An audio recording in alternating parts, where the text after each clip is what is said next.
Well, good evening everybody, and welcome to Burnham United Reformed Church for this Hustings for the Beaconsfield constituency. Thank you all for coming. Thank you very much to 7 of the 8 candidates for the constituency who have come along this evening to answer your questions. I'm Neil Coleman, I'm one of the church elders here. I was a GP in Slough for 32 years, and so I can honestly say that I will not be voting for any of the candidates because I live elsewhere. So I hope I will be able to maintain quorum and have a neutral approach to everyone. So we're going to start off by inviting everybody to say something about their policies for 5 minutes. I would encourage everybody to talk positively about their policies rather than talk negatively about any other candidate's policies.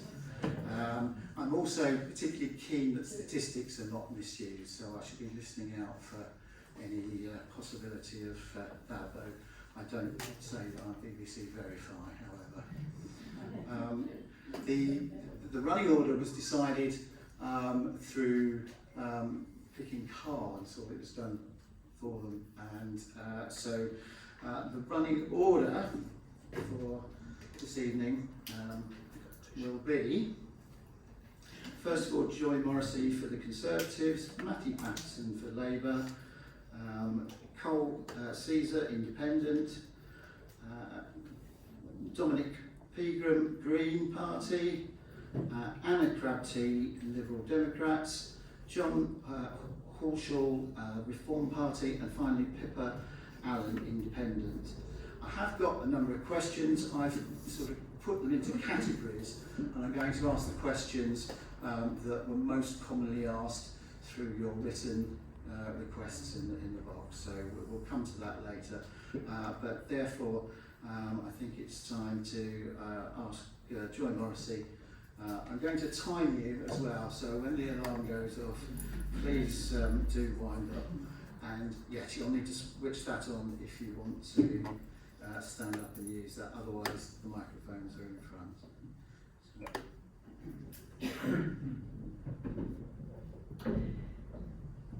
The proudest experience of my life was in 2019 when I was elected the MP for Beaconsfield. And it has been an honor to serve for these past 5 years. And it would be an honor to serve again as your local champion for Burnham.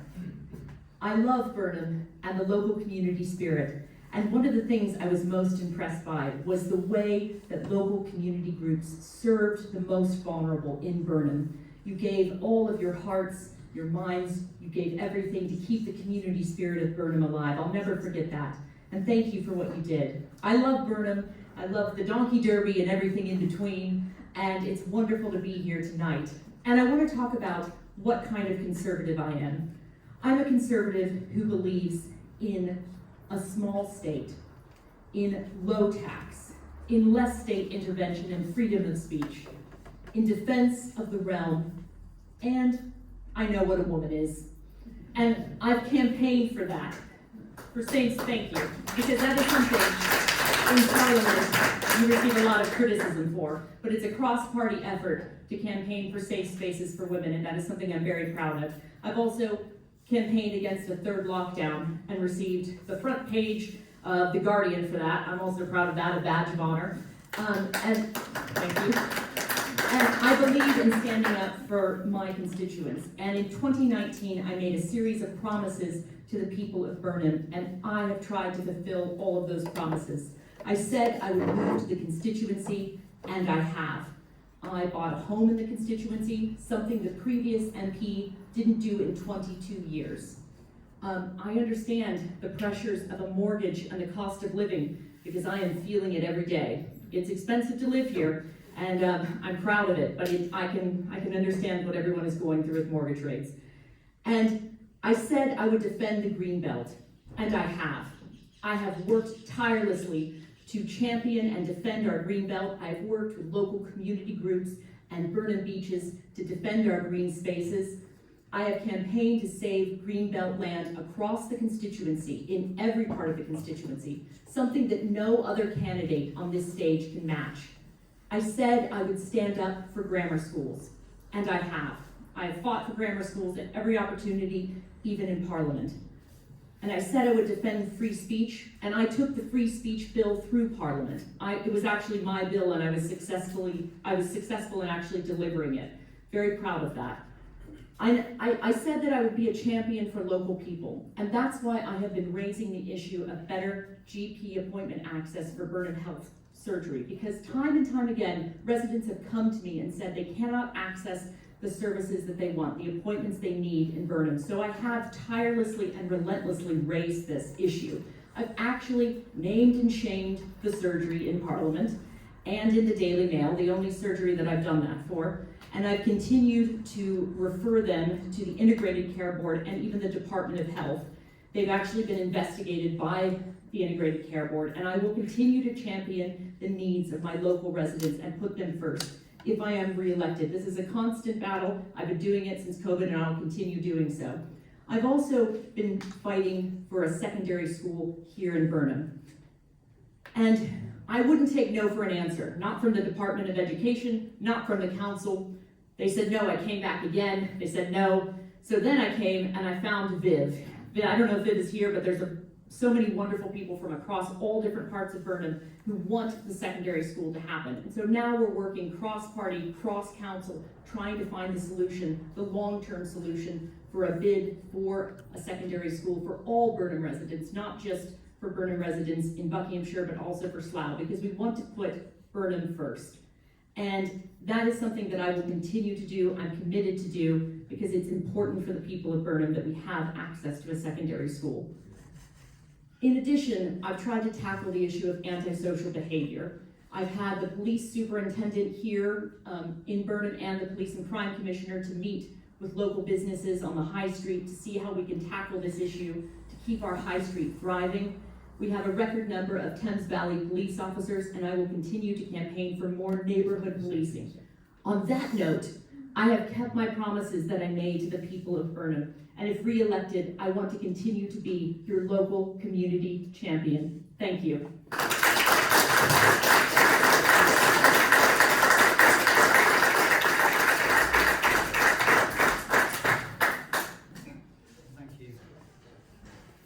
Thank you so much for keeping to time. So our second candidate is Matthew Patterson, the Labour candidate.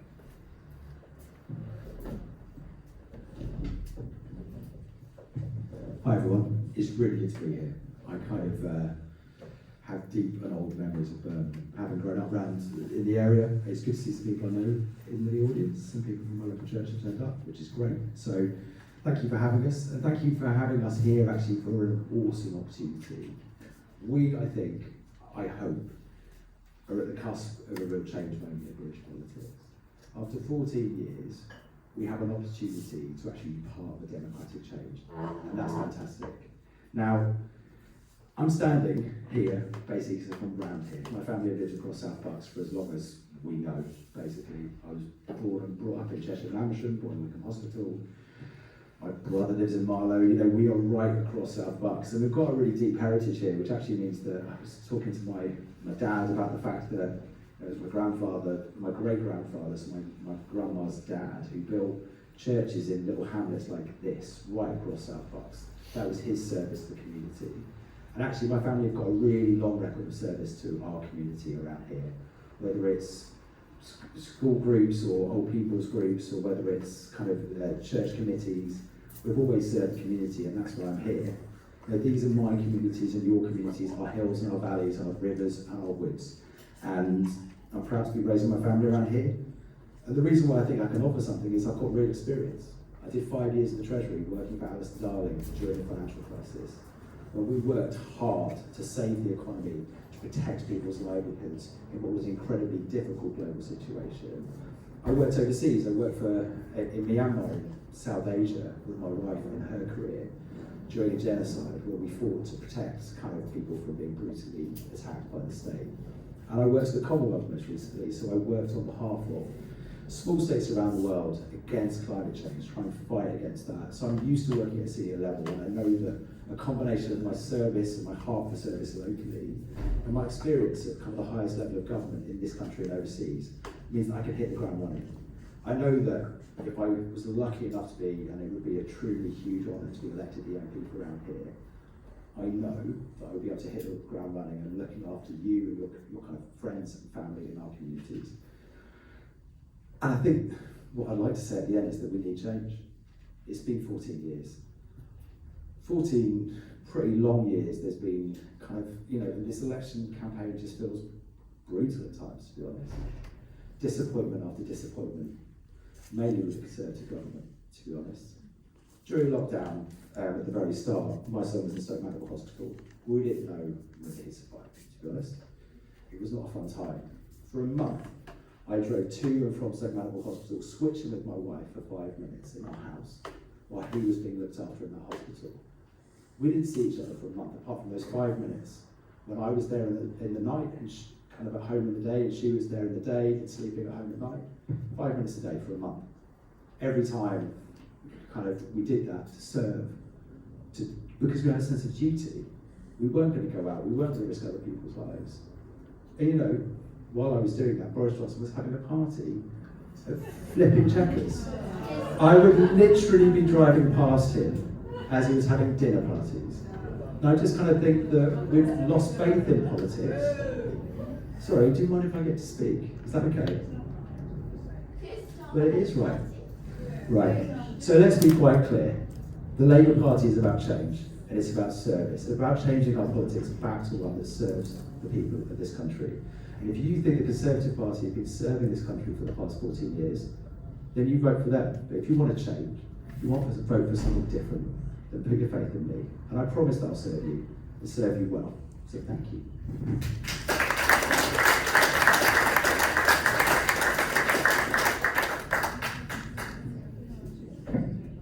Thank you very much, and again, thank you for keeping to time. Our third candidate this evening is an independent, Cole Caesar. Do you want to stand up? Yeah. Press the button. Can anyone hear me? Working? Yeah. I am absolutely great to be here as someone who is actually currently living in Burnham since 2007, so it's really good to see so many faces that I know, may not have spoken, but I recognise some faces. We have an issue here, don't we? We feel like we're neglected, and that is a big issue. We've been promised a secondary school for a long, long time. That hasn't come. We have seen many excuses, and we have issues regarding our high streets, potholes within our streets. It just keeps coming, many, many issues. What I want to do, as someone who lives in Burnham, but also working to become an MP for this constituency, is bring back common sense to politics. We've lost it. Now, a little bit about myself before I continue about my policies is, my name is Cole Caesar. I am running as an independent because I don't believe any party represents myself. They are continuously arguing, we just heard that now, and we're going to continue hearing that for the rest of the night, even though they've been told not to mention any other candidate. But I want change, and we hear change quite a lot, don't we? But nothing actually happens. It's been 14 years of change, and Labour now wants to make change. It's not going to happen. So I want to bring back something different.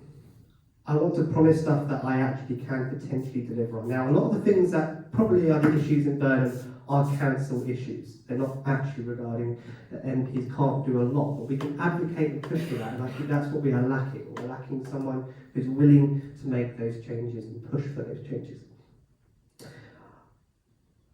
How many times have we seen potholes with markings around the street? Well, they paint the markings, don't they, around potholes, and that's it. We don't see them filled in. And even if they do fill them in, they're poorly fit. It's because we have third-party cheap contractors at the council contracts which don't care. And the council say to us, don't they, that they're doing the best that they can, they're working for this. They're not. They don't care. We are left out because we're at the end of bucks. Bucks don't care about us. And that's what I want to do. Someone that actually lives in Burnham that can represent your voices, most importantly, in this town. I want to talk about the GP centre. We hear a lot that's an issue, we need to get them extending their hours. The problem with our GP centre in Burnham is the pharmacy. The pharmacy closes early, which then means the actual GP centre closes early. How do I know this? It's simple for me talking to the actual GP owner, the doctors, those who actually work in the profession. And that's what we're seeing the lack of. People who actually work in professions know more than us politicians or us candidates on this stage. We need to get that pharmacy open. Now, what can I do about that? Well, it's difficult because I don't own the pharmacy. Wish I did, I'd be a millionaire and I wouldn't have to stand here. But I'm not. What we need to do is sit down with the pharmacy owner, which I believe is Pyramid Pharmacy, and work to look at opening their hours. In fact, it actually benefits them too. The longer they stay open, the more drugs they sell, the more profit they make. It's a win-win situation, and you guys get more appointments. We need to be looking at that. Look at our high street. Estate agents, or we're seeing so many, and hairdressers. What happened to the proper butchers? And we do have a butchers, but only one. We're seeing a lack of community. We don't have a police station here anymore. That's disappeared. We need to bring back the sense of community. Now, I'm not talking about bringing back the whole sense of community where it's going to cost a fortune, but easy steps need to be taken to bring back that community feel. And that's why I think running as an MP, as an independent, means I can truly represent your voices more clearly than any other political party. Thank you.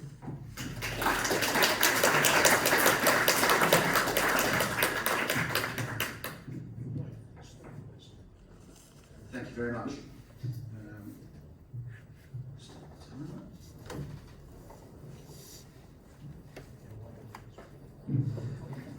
So, fourth candidate to speak tonight is Dominic Pegram from Pegram. You on this?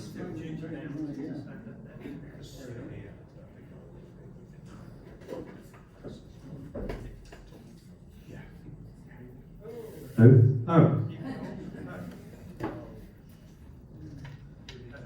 That better.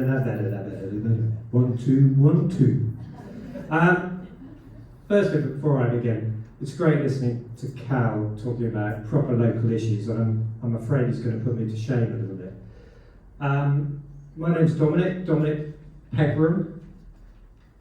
Sorry. That's okay. And I'm here representing the Green Party. Now, I have never talked about myself for 5 minutes, so it was a bit of a shock, and I wrote some stuff down, so kind of bear with me, okay? I lived in London. I was born in 1969. I've lived in London, Wales, then Bristol, and I lived with my mum and my sister. And in fact, I had a rather charmed early life. My mum was incredibly hard-working, and she shielded us from my angry and sometimes drunk father, who left when I was 3. It's not a sub-story. Then, one summer day in the 1980s, a 2-hour moment in time changed the course of my sister and my life completely. My sister didn't go to university.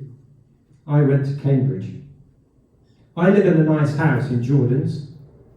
She doesn't. I'm not brighter than her. I'm not more gifted than her. I'm certainly not better looking than her. But on that day, in the 1980s, I passed my 11 plus, and she failed her 11 plus. Perhaps she was not feeling great that day. Perhaps she just wasn't ready. But from that point on, she labelled herself a failure. And it struck me, even at that time, that was unfair. And I think I've become a little bit obsessed with unfairness. It was at university when I was confronted by another unfairness, the power that people who went to public schools have. It was like a fortress that only those with very guarded social codes and family connections can enter. It was protected by privilege. Fast forward 30 years, I'm the father of 2 adults, still married to Emma, who I met at university, and as I said, we live in Jordan's. I run a successful business in London, and 5 years ago I was confronted with the impact my business was having on climate change. We are now the leaders in commercial sustainable furniture consultancy, and who knew that was a thing? I speak at international conferences and support other companies looking to decarbonise. Climate legislation is coming and will affect those with the smallest resource to deal with them, and I do my best to help.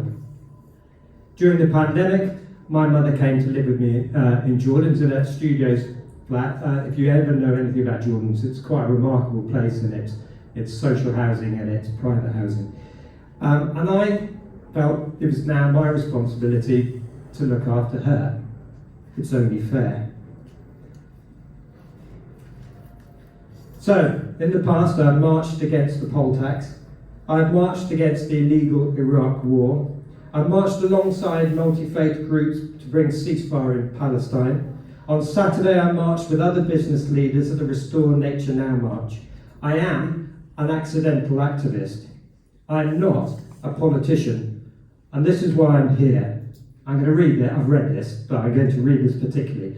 Access to good education is worse for those on lower income. Access to social care is worse for those on lower income. Access to nature is limited to those on lower income. High rents, there's a greater impact on those on lower income. Cost of living, greater impact on those with lower income. Obesity, greater impact on those with low income. Cost of housing, greater impact on those on lower income. Life expectancy, lower on those with lower income. Political engagement, lower for those on low income. Access to public transport.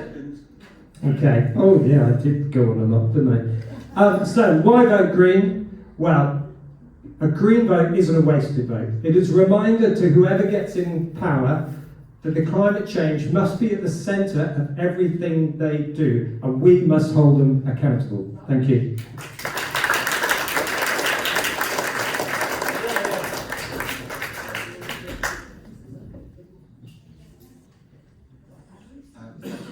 Our fifth candidate this evening is Anna Crabtree for the Liberal Democratic Party.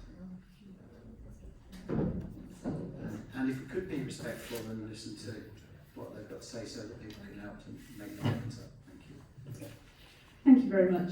Good evening, everyone. Thank you for inviting me this evening, and it's a pleasure to be here.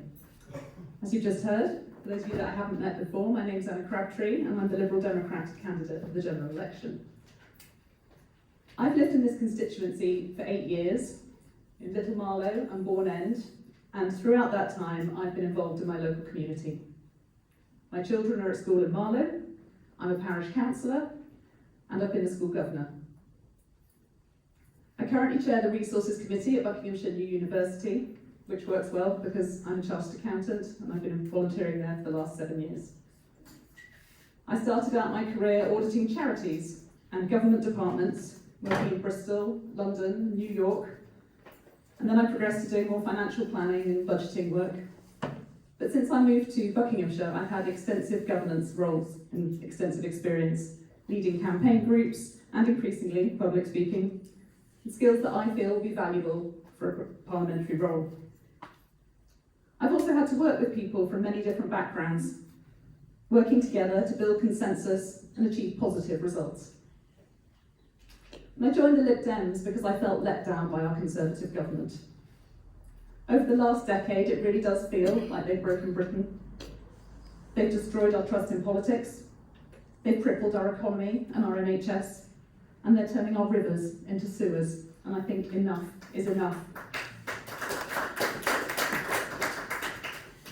We need a fresh start and a fair deal for our communities, and we deserve a representative who listens to local people. Education is a huge priority for me. My children are currently attending state schools within the constituency, and I understand how important they are as an investment in our future and as a hub for communities, and that's why Burnham needs a secondary school. The NHS is also really important. We need more GP appointments, and that's why the Lib Dems have pledged to hire 8,000 more GPs to give everyone a right to see a GP within 7 days or 24 hours if it's urgent. I've been heavily involved in campaigning to protect our natural environment against inappropriate greenbelt development. For example, speaking at last month's Strategic Sites Committee meeting in Aylesbury against the proposed Marlow Film Studio, or collecting signatures to send to the Secretary of State in opposition to the sale of greenbelt land near Iver by Buckinghamshire Council.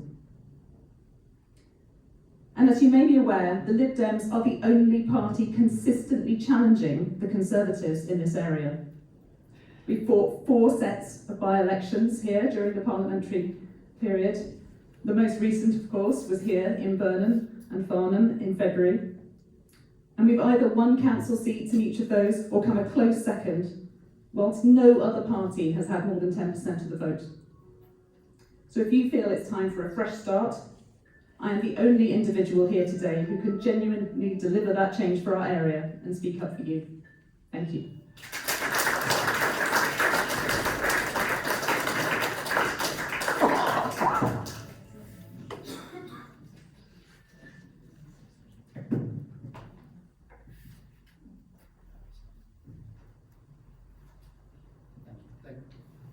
Thank you very much, and thank you for staying with me for time. Sixth candidate to speak this evening is John Halsall from the Reform Party. I hope that made it correct. Perhaps you'd enlighten us. Do you want that as well? That's one for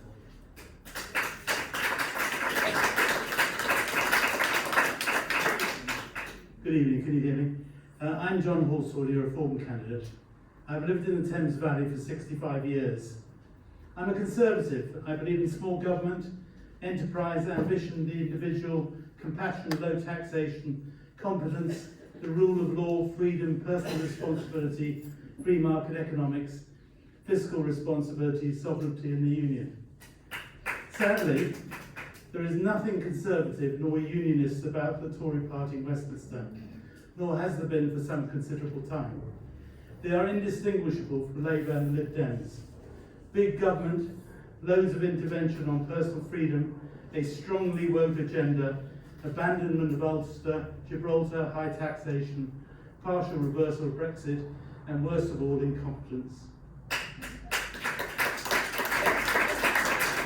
Our nation has so much potential. It's full of talent and energy. It punches above its weight. Brexit is the opportunity of a lifetime. The challenges we face are vast. Labour, Lib Dems and Tories have broken promise after promise. They have destroyed our trust in democracy and betrayed us all. The economy is being wrecked by record high taxes, record high national debt, wasteful government spending, nanny state regulations. Record mass immigration has damaged our country. The small boats crisis threatens our security. Multiculturalism has imported separate communities that reject our way of life. Divisive woke ideology has captured our public institutions. Transgender indoctrination is causing irreversible harm to children. The unprecedented population explosion has pushed the UK to breaking point. There's a housing crisis, a benefits crisis, record crime, record NHS waiting lists. Wages are stagnating. Net zero has sent energy costs soaring. It makes us poorer, colder, damaging UK industry and forcing drivers off the road. The Tories have broken the UK. Labour have always left office with the UK bankrupt and will bankrupt the UK again. Labour will build in the Green Belt. It says so in their manifesto. Labour institution against selective schools, threatening your grammar schools as they are threatening independent schools. The Lib Dems will infantilise the UK. All the three parties envisage substantial public spending, conditional upon tax increases and growth, but none of them have credible policies to achieve financial stability or growth. There are few differences between them. All are guilty of unfunded promises. A vote for either is a vote for word confidence, dishonesty and defeat. The two-party system has failed. We are ruled by an out-of-touch political class who have turned their backs on our country. But there is an alternative. Our nation now has a common sense choice in reform. Our contract with you is a serious plan to reshape the way the country is run.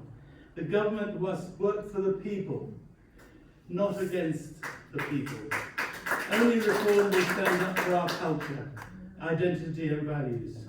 We will freeze immigration and stop the boats, restore law and order, repair our broken public services, cut taxes to make work pay, end government waste and deliver our fully funded plan for the zero NHS waiting lists, and unlock Britain's vast treasure of oil and gas to slash energy bills, beat the cost of living crisis and unleash real economic growth. Once and for all, we will take back control of our borders, our money and our laws. Only reform will secure the UK's future as a free, proud and independent sovereign nation. If elected, I will help to regain that common sense, good governance and confidence for which we used to be renowned throughout the world. I will listen to you, work hard for you, be honest with you, even if it's something which cannot be done, and defend the interests of Marlow, Beaconsfield and South Bucks before all else. It's up to you. Vote reform if you want real change. And thank you very much for listening.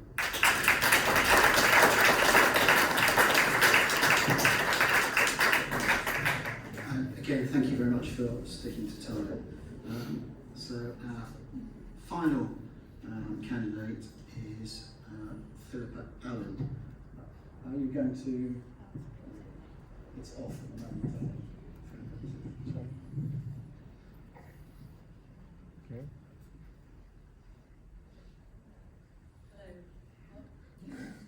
Hello.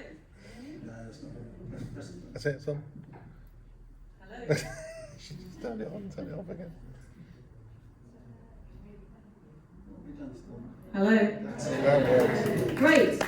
My name is Pippa Allen. I am your independent candidate for Beaconsfield. Thanks for coming along tonight, and thank you very much to the organisers for putting this on. I think it's absolutely brilliant that people engage with the political process, so I hope you find it interesting tonight. Personally, I felt politically homeless for a very long time, so I decided to stand as an independent candidate to offer an alternative. A chance for real change away from the limitations of the two-party system, which I believe is completely broken. I want to offer to try and rebuild democracy, and to try and rebuild public trust in the parliamentary system. So you've heard from the other candidates, they all claim to be local. I feel genuinely local, and because I decided to stand in the constituency because I believe I have a meaningful connection with the area and its residents.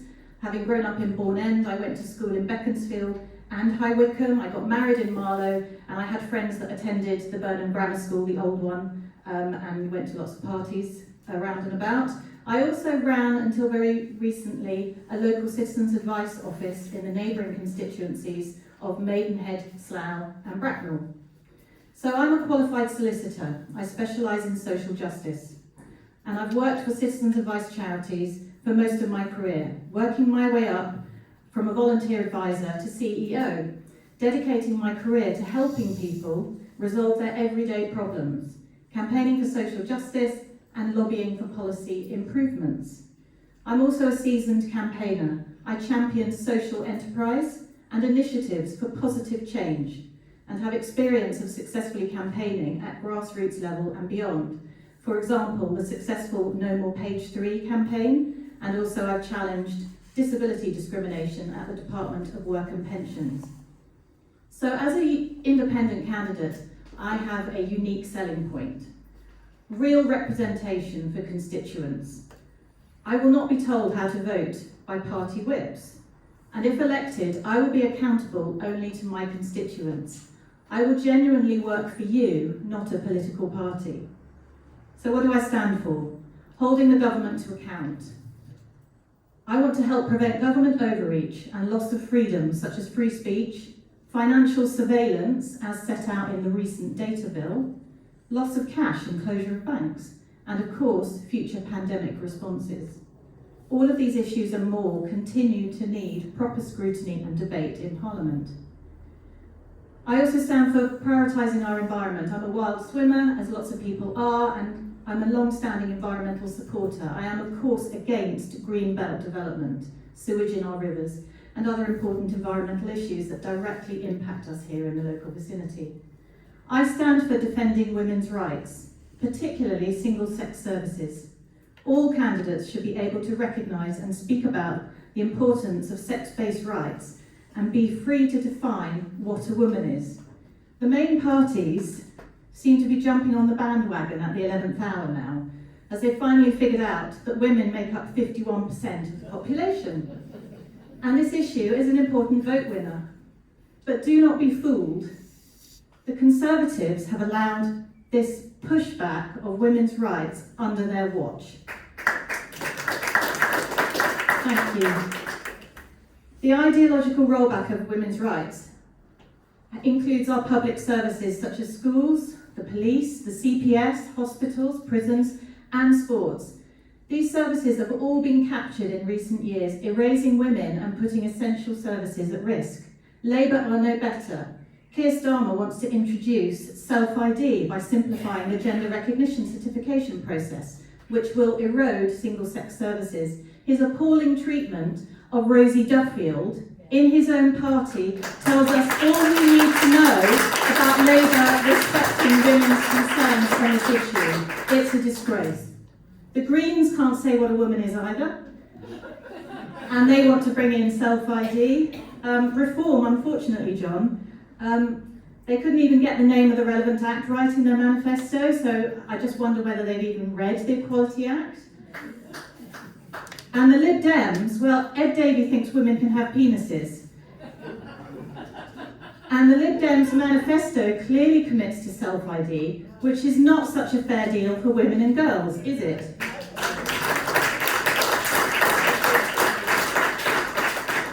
Coincidentally, the Lib Dems have received donations to the tune of £1.4 million from a pharmaceutical company that manufactures puberty blockers.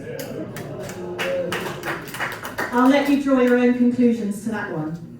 Thanks, Di. Thank you.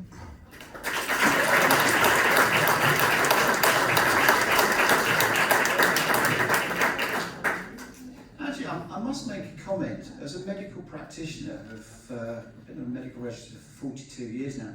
Actually, I'm not sure I do know the difference with certain genders. There are, sadly, few cases of indeterminate gender. And we're actually taught not to label people at the beginning of their lives because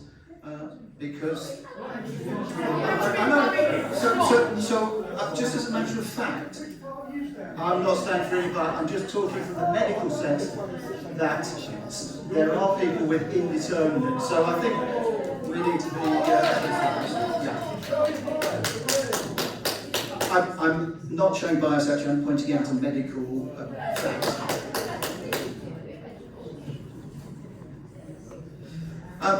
Coming back to the questions, there were 18 pieces of paper submitted, and I'm going to take the questions that were more popularly asked than the others. And the first one was tax, and there were 4 questions about tax.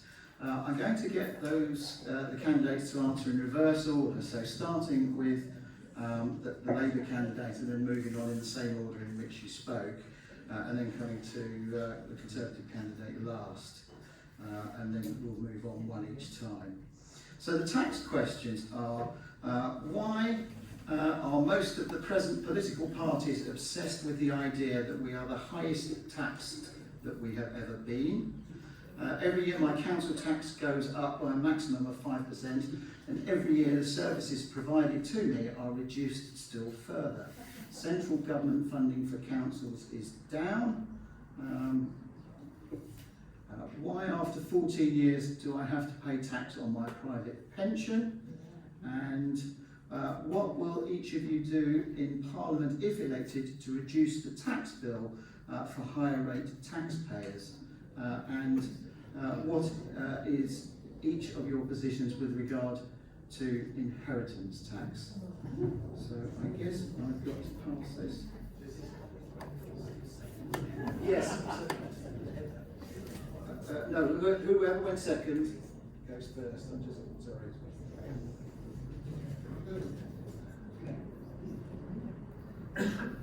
I'll just speak into this mic. This section. So just on tax in general and spend, there's been a huge amount of misinformation out there during this election. It's been really disheartening, actually. The Labour Party have been absolutely clear that we are standing on an economically responsible kind of manifesto. Do you mind letting people speak? Yeah, okay. Please let the candidates answer the questions. And if you want to heckle everyone else, or is it just me? You just checking. But indeed, the foundation of Labour's manifesto is this: deliver economic stability and deliver growth. That is why we're standing and what we're standing on. We're absolutely clear that that has to be the priority. In fact, The Economist magazine, which is the kind of tool of the economic establishment, endorsed the Labour Party today and said that we were the people that you should vote for if you want economic stability and growth in this country. On tax, we've been absolutely clear about what taxes we will move and what we won't. It's all in the back of our manifesto. You can see it, there's 2 pages, it's not a lot to read. It lays out exactly what we're going to do.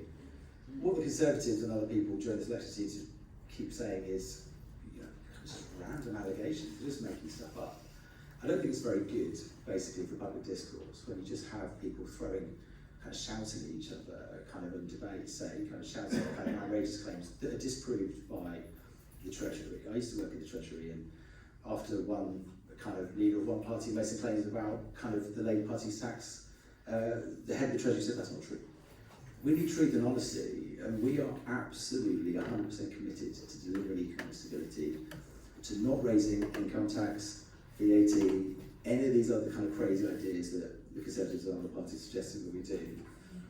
On why people keep talking about this being the kind of highest rate of tax, the overall tax burden since the Second World War, because it's a massive sign of the failure of this government, that our services are stretched, that our kind of debt levels are rising, and yet we're still paying tax. And that is because they have not invested in this country for 14 years. They have stripped capacity and investment out of the economy.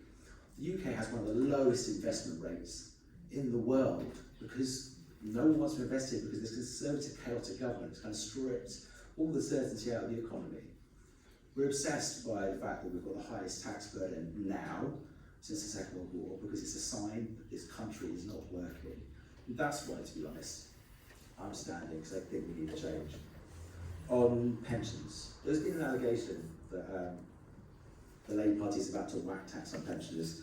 As this question points out, someone already pays tax on their pension. In fact, in 2010, I need to make sure I get the figures right, it was about 5 million pensioners pay tax on their pension. It's now 8.5 million. So the idea that the Conservatives at the last minute are turning around and saying, oh, Labour are about to do something we've been doing for the past 14 years, it's terrible. Just be honest with people. You whack massive amounts of tax on pensioners, and then at the last minute you turn around and say, oh no, our position until last week, that's an outrageous position to have. So Labour are going to be honest, we're going to focus on delivering economic stability and growth, because that's how we can get the money back into the economy to invest in our services and build up back our country. Thank you.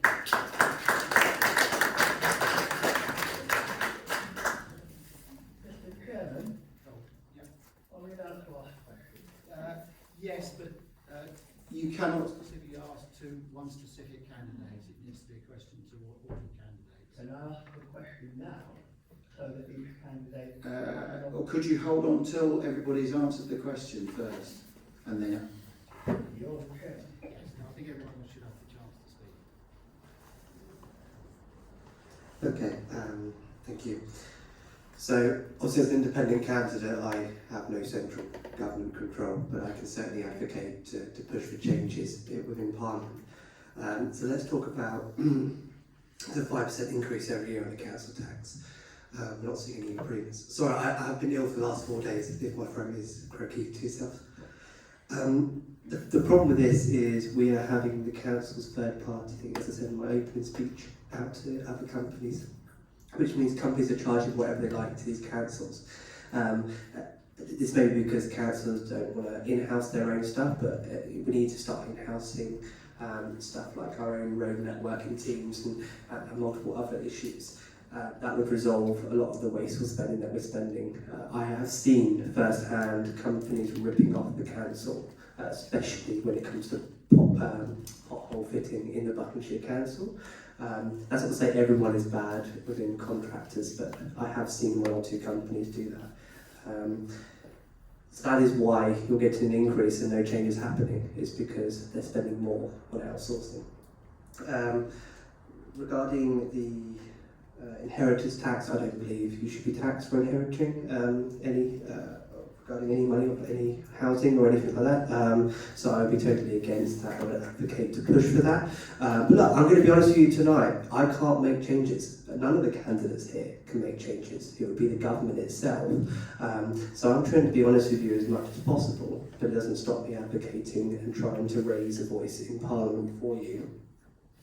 But I think most importantly, overall, all the other issues the questions that have been brought up, is we need to be investing into our own energy, we need to be investing in our own economy, and we're spending £12 billion of foreign aid leaving this country to other nations, and we need to be investing that back. That's not the same stopping foreign aid, but £12 billion, we can cut back £1 billion, £2-3 billion here and there to put back into our communities and industry. Another waste is £120 million the NHS is spending on on advertising costs. We need to be investing this money back into upgrading our economy, and we need to be encouraging big companies, Japanese, Chinese, all the other companies to start operating and opening up businesses over here, not buying businesses and losing British interests. We need to be getting companies over here to start opening up branches and giving ourselves potential jobs, which would then lower the tax break itself. But as I said, my overall conclusion is we're just spending too much on third-party companies when we can be investing in ourselves. Thank you. Thank you. Burnham.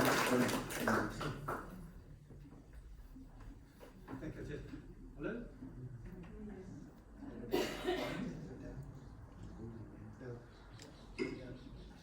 Just turn yours off. Turn.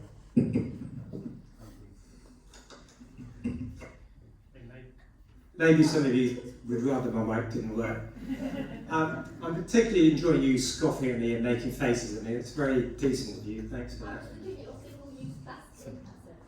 Well, it's what's provided. Anyway, Actually, I can really get into that's that. nothing to do with the candidates. That's hospitality. I know, really.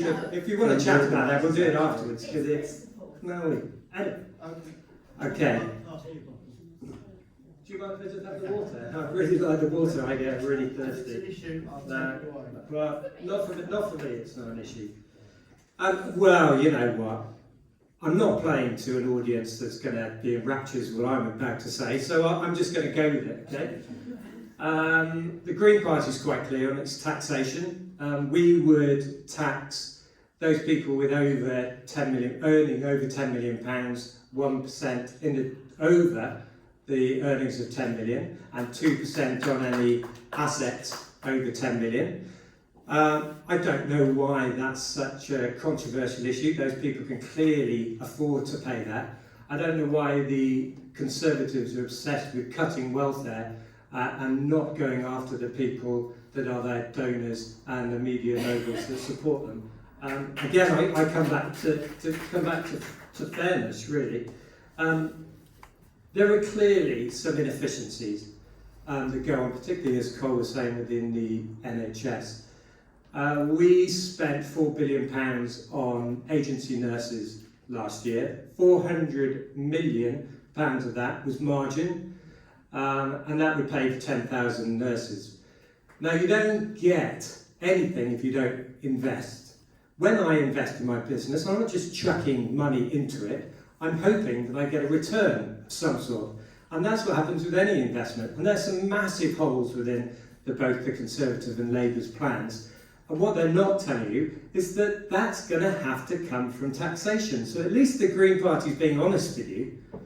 On a local level, there's some really good things we can do. We could cut the VAT on local business that are reusing, recycling, repairing products. I don't know how many of us get rid of our phones because they cease to function and we can't repair them. Can't even repair a toaster. I would cut business rates on businesses that are actively reducing the impact of climate change. Could you stop groaning, please? You're just making yourself look foolish. Anyway, thank you very much. I'm not going to do any more.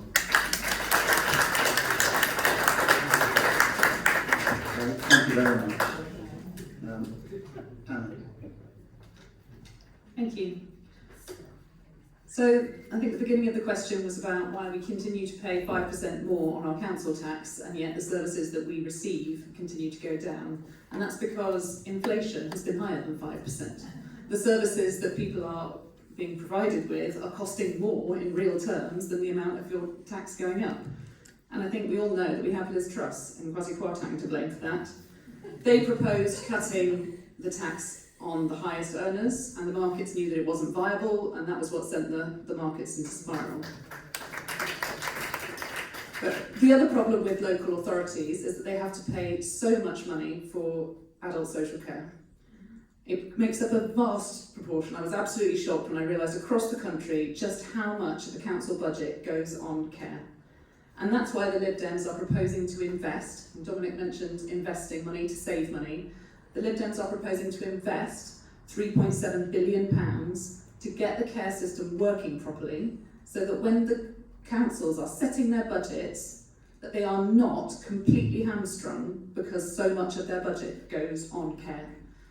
If we can fix care, if we can fix the local council budgets, it helps the NHS. It's a holistic approach, it saves the hospital's time, it saves the hospital's resources. We can get fewer people going to hospital in the first place and fewer people having to stay in hospital because of bed blocking. We can get people cared for by their families, by the people that love them, or with the support that they need from other people.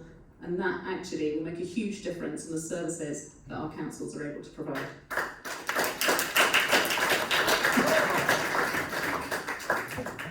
Thank you very much. John. You got the microphone.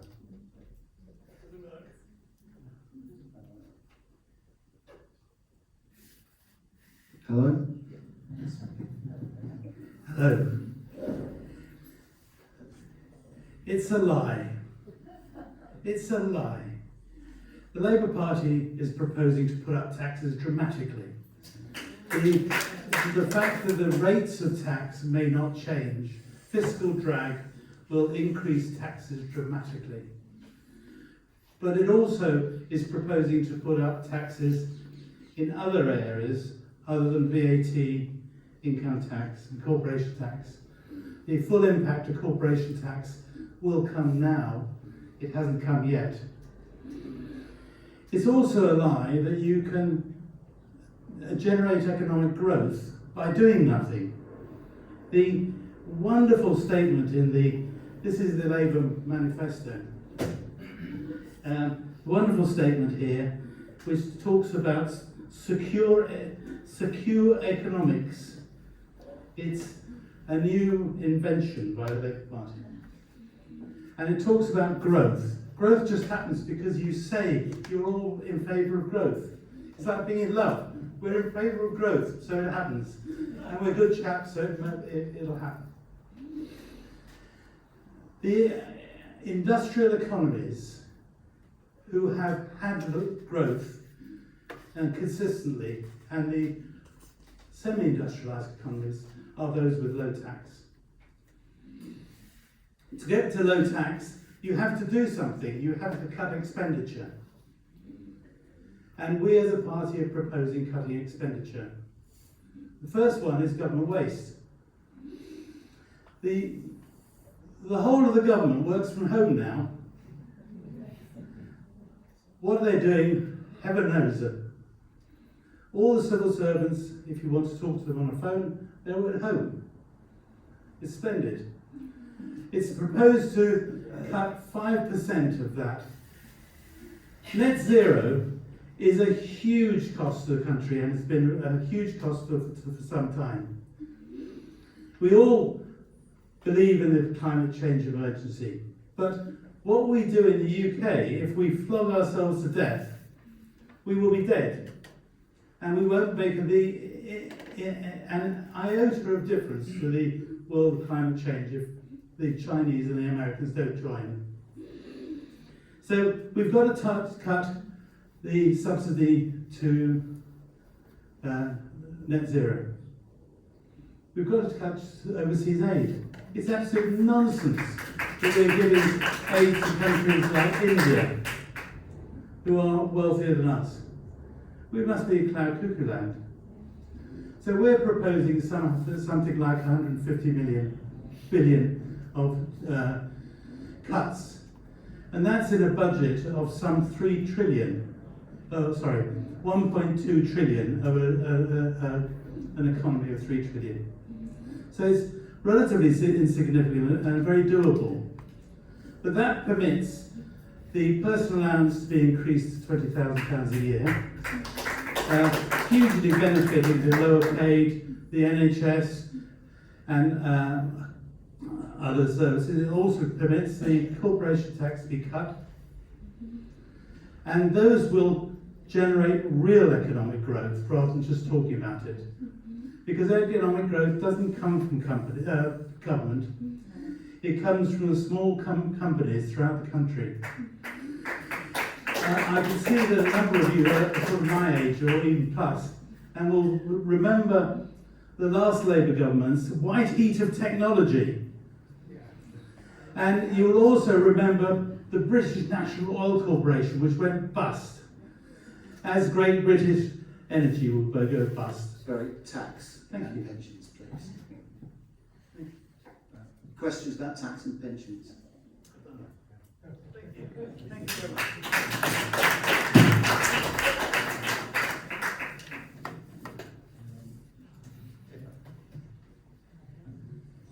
Thank you. Hope you can hear me on this one as well. Yeah, it's interesting, isn't it? I'm against inheritance tax. I think it's very unfairly banded. But that's a whole issue. I don't want to just focus on that. But also tax on pensions, I think, is very unfair. Pensioners are really struggling to make ends meet at the moment, particularly with the living standards and cost of living crisis going on, with energy bills sky high.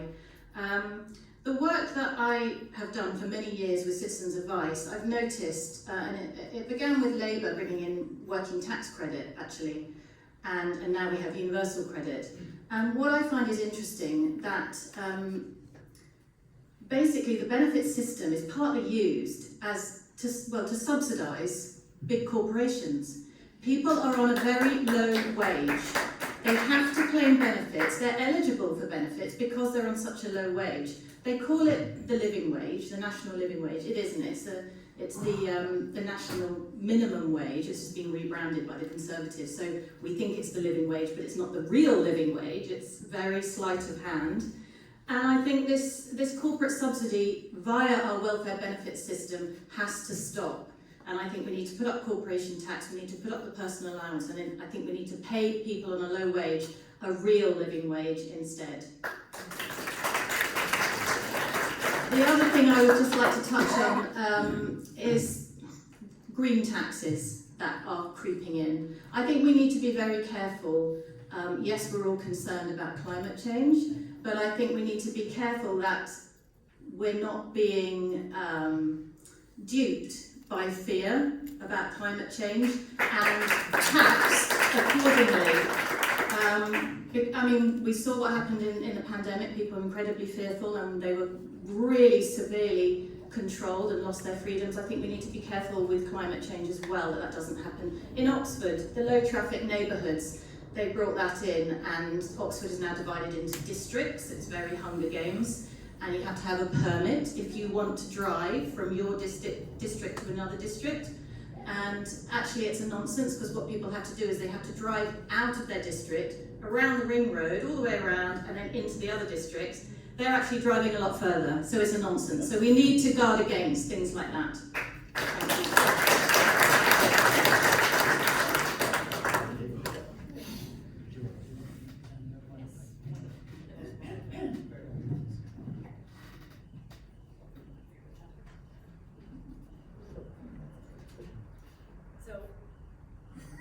That's going to be a nightmare. Yes. So I am a Thatcherite. I believe in low taxation and that it opens up business and growth and generates wealth creation. And I know I'm not supposed to mention this, my team said don't because I didn't deliver, but I campaigned tirelessly to get inheritance tax scrapped. I did it for the budget, and I did it again for the manifesto. If we ever want to circulate my letter to Jeremy Hunt, it was the most robust. My team is rolling their eyes because I wanted to do it again and again because I felt like it was the one thing for my constituents that would make a huge difference. Many of them were teachers. They were just normal people when they bought their house 50 years ago, 30 years ago, and now they can't even leave money to their families. And it's about fairness in taxation. It's about taxation that works for everyone, and that just doesn't work for us here in Buckinghamshire. That's the only thing I've asked for. And if we're in opposition, I'll just keep asking for it. And I'm probably one of the only whips that was moved around from department to department because of my taxation zeal of wanting to scrap the boiler tax in the Department of Energy. I actually got so much revoked in the energy bill that they did it grudgingly and then moved me to a different department. And I don't know, probably the department that hates me more than Department of Energy Security is probably the Treasury and HMRC, because I know he's a civil servant there and a great man, but I don't believe in the same kind of taxation for the sake of taxation. I actually almost lost the whip on the finance bill defending IR 35 and loan charge rights for the self-employed to make sure that they had representation, because it is no good taxing the wealth creators in this country and expecting our economy to grow.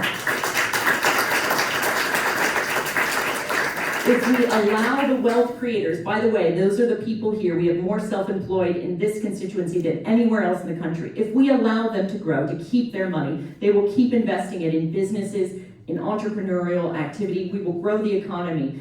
If you tax them, if you just keep punishing them for being successful, guess what? The tax base will decrease because everyone will leave.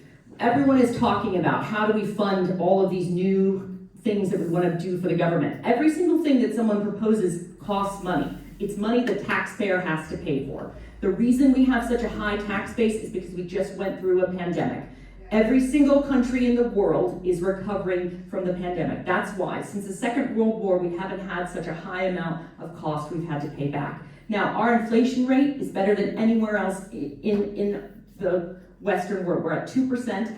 The Eurozone is at 2.6, and the US is at 3.3 right now. So it isn't something that's just some phenomenon of us paying back COVID. It was a global phenomenon. We also had to react to energy shocks and food shortages from the Ukraine war. Those were also things that affected in terms of our recovery, but it is a global phenomenon and we are coming out of it. We are recovering faster. We have more direct investment in the UK than any other country. There is a positive story to tell. I want to see taxes down, and if I'm re-elected, you can bet I will be the absolute thorn in the flesh of the Labour government asking for taxes to be reduced at every hurdle, because I was for the Conservatives, so you can bet I'll be in opposition.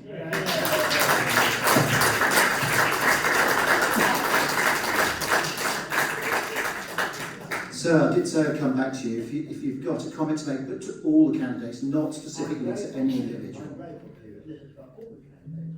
I'm amazed that the biggest financial disaster that hit this country since World War II, namely Brexit, has not been mentioned by anyone. So this is being recorded and put out on YouTube, and I'm not sure if that was picked up. So the question was, We'd like to say again. do you want to speak into the microphone? That probably might be. Hello? Hello? I can do it from here. Hello? That's all right. I can do it from here. It's okay, sir. Thank you. Thank you. My question is that the biggest financial disaster to hit this country since the end of World War II, namely Brexit, has not been mentioned by a single candidate, and I think that's shameful. Does anyone want to come back from the panel? And this is not in any particular way. We do it in order again, if that's okay. I wasn't asked about Brexit, so no offence. It's not shameful to not respond to something that. Well, your party doesn't seem overly keen on doing much about it. We've been Briefly, there were no written questions about Brexit, so briefly, please. We've been very clear that we'll work incredibly hard with Europe to make sure that we improve the relationship there. And actually, We have had a 14-year-long period of self-harm. The deficit is massively up from where it was in 2010. COVID, of course, had an impact, but we had the biggest economic hit. Sure, we just voted about inflation. I'm sorry, I don't understand how. Because we had such rocketing high inflation rates, which hurt all of us. I just find it, you're right that we need to work with our closest market, that is Europe, and work out how we can trade better with them, build better relationships with them so that we can actually rebuild our economy.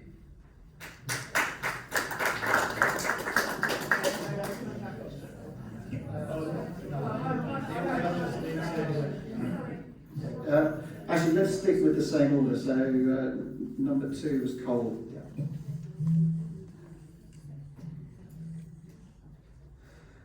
Well, I think that my opinion on Brexit, especially as a youngster as well, I think this needs to be in the context of tax and pensions, please.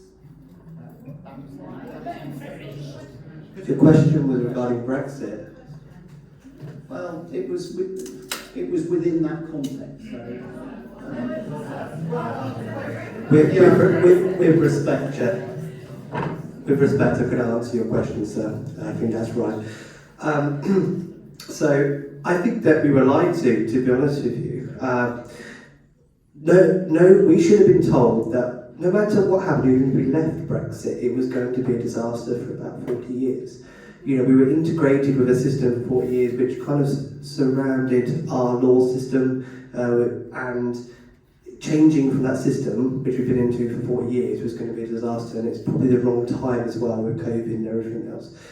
I think that we can't really rejoin the EU, this is my opinion, on the basis of, no, because if you actually look at the European Union's rulebook for us to rejoin, they've actually said that we would lose the pound, we'd have to accommodate the euro, and there'd be other issues as well that we'd have to change. So we can do something, and I think what we've done is, we have a government in power now that has kind of ignored Europe, that wants to feel like, show that they're tougher than Europe. I think HS2 was a symbol of... Sorry, again, the question, there were no written questions about Brexit. This is within a written question about tax and pensions.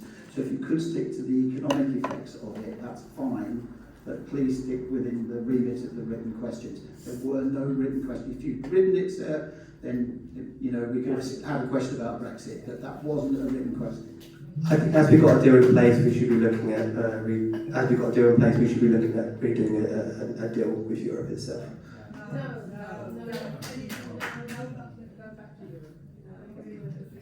Thank you very much. Shall we move on to Dominic then?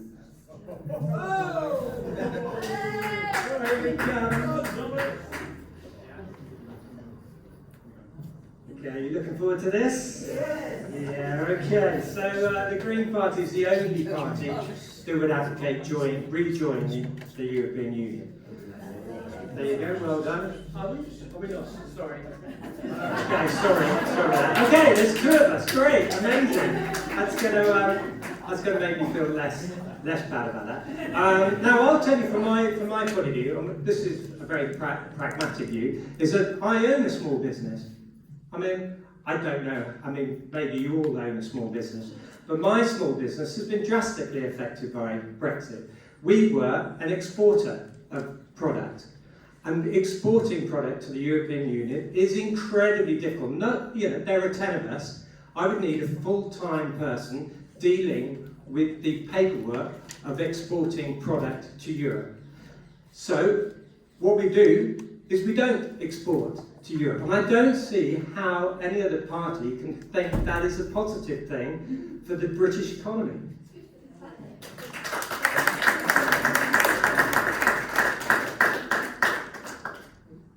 Okay, thank you. Anna? Yes, thank you. So I think we all have to recognise that we've obviously done a lot of damage to our relationship with Europe. We did have a vote and there was a decision made, but we are now suffering the economic impacts of that, as the gentleman who raised the original question said. It is affecting our trade, as Dominic said, it's affecting small businesses, it's affecting people's ability to buy and sell to our closest partners, which would be far better for the environment than all the things we're buying from China at the moment. The Lib Dems have got a 4-stage plan to rebuild the relationship with Europe. We would like to deepen our trading relationship and then work towards a position where we can look at rejoining the single market, because I do think that the bureaucracy that is in place at the moment is having a serious negative impact on huge parts of our economy at the moment.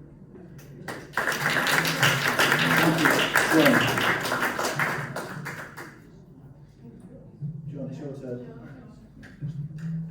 So this is about Brexit in the context of economic growth, decline, woes, and pensions. I think the questions are rather prejudicial, sir. I actually did talk about Brexit, and I think we should get Brexit done, which we haven't done yet. As I know, Brexit in name only. What the Tory government tried to do was to compromise and got the worst of all worlds. We also have, apparently, according to the economists, the record quantity of exports we've ever had in pound terms. So it's just not true. But Brexit was a change in our situation, a dramatic change. The vote was the biggest democratic vote ever undertaken by the country. You have to accept the result of it rather than continuously pushing back. But I'll remind you, sir, the Reformation took 150 years, and we're nowhere near that yet. Thank you. Pippa's next.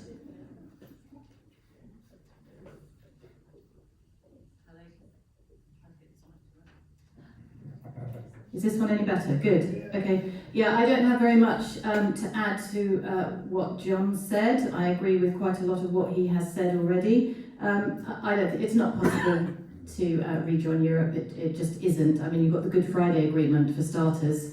That makes it impossible. And I just think maybe we could rejoin the single market, but really, I agree with John. It's done. It was a referendum, and I think people do have to accept that. Like it or not, you know, that's democracy. Thank you. And Joy, again, in the context, please, of economics and pensions. So, also, trying there, has it? Nope. Let's see. I'll just project. Can you hear me? Yeah. Okay. Hello. There we go. It isn't, I'll just say this as just to preface what I'm about to say. It isn't about if you voted leave or remain. It is about honoring the democratic will of the people. And that is why we deliver Brexit. And that is why I'm committed to delivering Brexit, because it is not about saying I'm better than the democratic process or I'm better than the vote for people, that the people have decided. And one thing you can guarantee, that the Lib Dems will want to take you back. They've said it. They're going to take you right back into Europe. The Labour Party will just take you back in through the back door. So you have two choices. You can go straight through, or you can go sort of in the back door through negotiations and trade. Now, rejoining the single market, here's the problem. We are now coming out of the recession. We do have the lowest rate of inflation. We are creating trade deals with other countries. It is making us globally competitive. The single market allows you to only trade with the Eurozone, and it makes you have restrictions in the levels of workers' compensation, in the levels of what you can trade, how you can trade. The way you attract more investment into the UK is creating a lower rate than those in the Eurozone, so you can attract inward investment from the rest of the world. You can get banking, you can get goods and services. That is how we remain globally competitive. That is how we create the sort of Singapore of Europe, by making ourselves, and we can only do that by being outside of the EU. If we go back into the single market, then you are restricted. We will get none of the benefits and all of the burden and also, because I studied European social economic policy and welfare state typology of Europe. So this is a specialty of mine with pensions. The problem with pensions, this is what the Lisbon Treaty tried to address. As the EU went for higher and higher levels of convergence, things like pensions, workers' compensation, employment rights were not convergent from the social democratic model, from the Bismarckian model in Germany. And when they were trying to merge these things together with the ever closer union, that is when things began to fall apart. And if you look at Europe right now and what will happen after these elections, I think you'll see a very different side to where Europe is headed. And quite frankly, it is at the end of the day, about democracy. And that is all I care about. It's honoring the will of the people and being true to what you have said. And in Parliament, I did so. I took the retained EU law bill through the House of Commons because it was about getting rid of excessive EU directives and things that we didn't need in our own statutory guidance, because I believe in British sovereignty. I believe in British values, and I'm proud that we have come out of the EU and we are standing on our own 2 feet and moving forward in a positive way.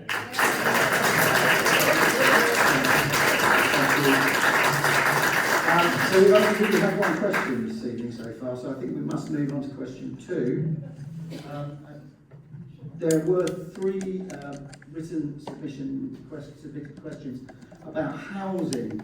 Actually, 2 of them are really about the green belt. So what plans do you have in place to protect the green belt? For transparency, I am a councillor, but the question is, and in general, addressed to all the candidates, is: do you support the direction of ensuring that expansion into Bucks has been permanently stopped? Will you ask the next government not to allow building in the green belt? And also a question: I'm really concerned about children in this country, especially those living in one room in bed and breakfast accommodation. How will your party address the problem of lack of proper housing? Cole.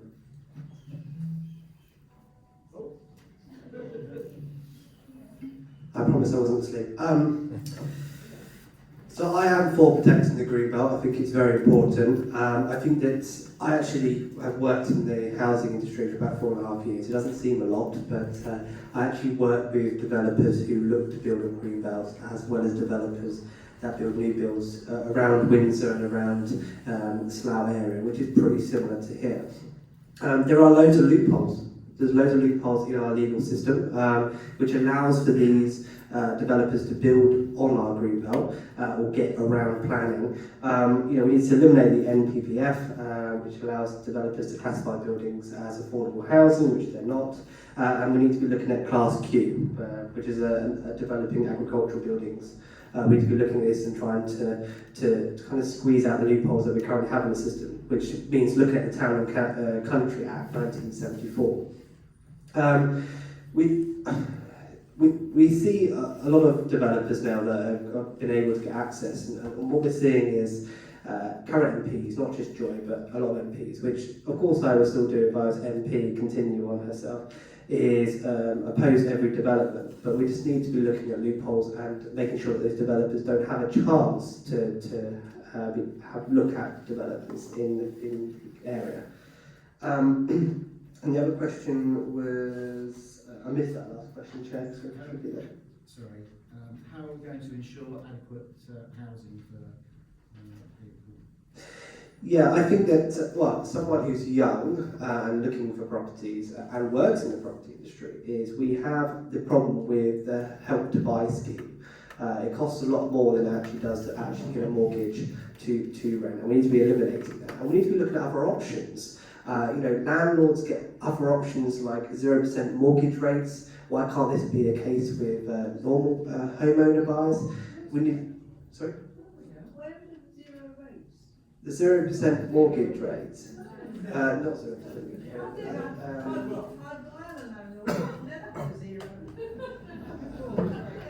I will come back. It's not 0%, I do agree. No, it's something else. But yeah, on the basis of this, there's other options for landlords which need to be given other new options to younger people itself. Yes, thank you.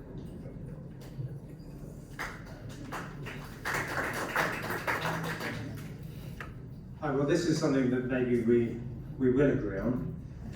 Of course, the Green Party is against developing on the Green Belt.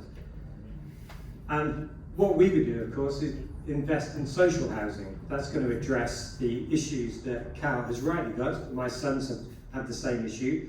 Their rent is current, well, I'm going to call it a grotty little flat. Student flat is £2,700 a month. We have to support that. They get all the grants and maintenance from the government they can, and the rest of it falls on us to subsidise, which, you know, I'm incredibly lucky to be able to do that. But the issue is that developers don't want to build social housing. It doesn't earn them as much money. It has incredibly rigorous processes that you have to go through, and they'd much rather build a very large development without any of that scrutiny from local authorities. We have neighbourhood plans. The neighbourhood plan, they vary in quality around Buckinghamshire. Beaconsfield has a terrible one which has loopholes that you could drive a bus through. Of course, when we do build social housing, we need to make sure that they're built for the human experience. They can't be tiny little places that no one wants to live in. They need to be places that you feel like your home and you can grow into. And these need to, of course, be well insulated. They should be built to passive house standard, which means they are actually carbon negative, which would mean they're a very low running cost, because if you buy a so-called affordable house at the moment, you get a 30% discount. To buy a 3-bedroom detached property anywhere around here, it's going to cost you about 700,000. So even with a 30% discount, you're going to have to pay £2,500 a month. If you don't get a discount because it's not a new build, if you have to buy an existing property, your mortgage is going to be £3,500 a month. Now, I don't know who entering the housing market is going to be able to afford that. So the Green Party will commit to building affordable social housing.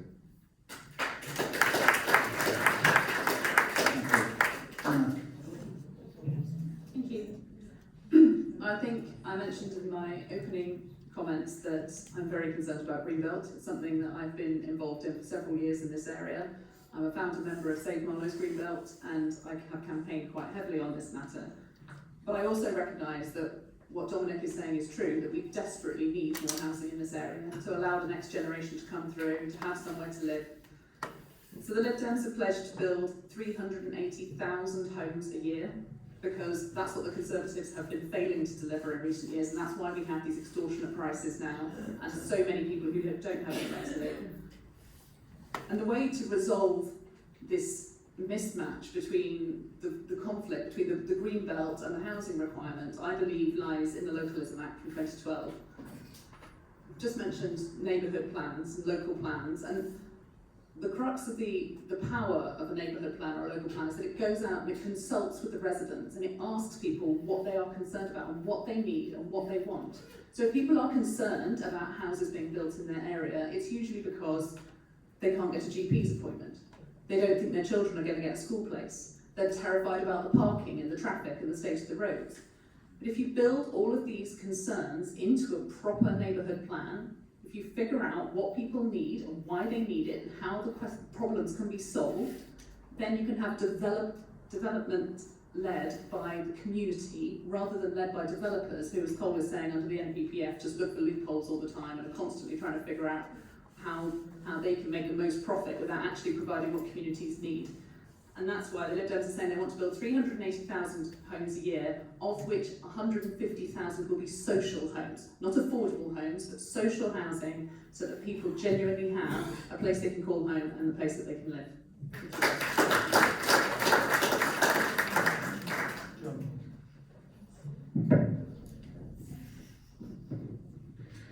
This is always my favourite topic. I was a parish councillor for 25 years, parish council chairman for all of that, and a local councillor for 15. I was the leader of a unitary, Wokingham, till recently. And the difficulty is like the difficulty with taxation. If you don't reduce costs, you can't reduce taxation. If you have a demand for houses which outstrips the supply, house prices will go up. And with current levels of migration and population growth, which are around about 750,000 a year, we need something like 400,000 houses. The Lib Dems have promised 380,000 houses. They won't be in government, they promised it. The Labour Party promised 300,000, and the Tories have been trying to build 300,000. They've not succeeded in building 300,000 houses. We only built that sort of quantity of houses during the Macmillan era, if you remember that, which most of you won't. It was a drive by councils, sponsored by national government, to build council homes. Nobody's proposing that.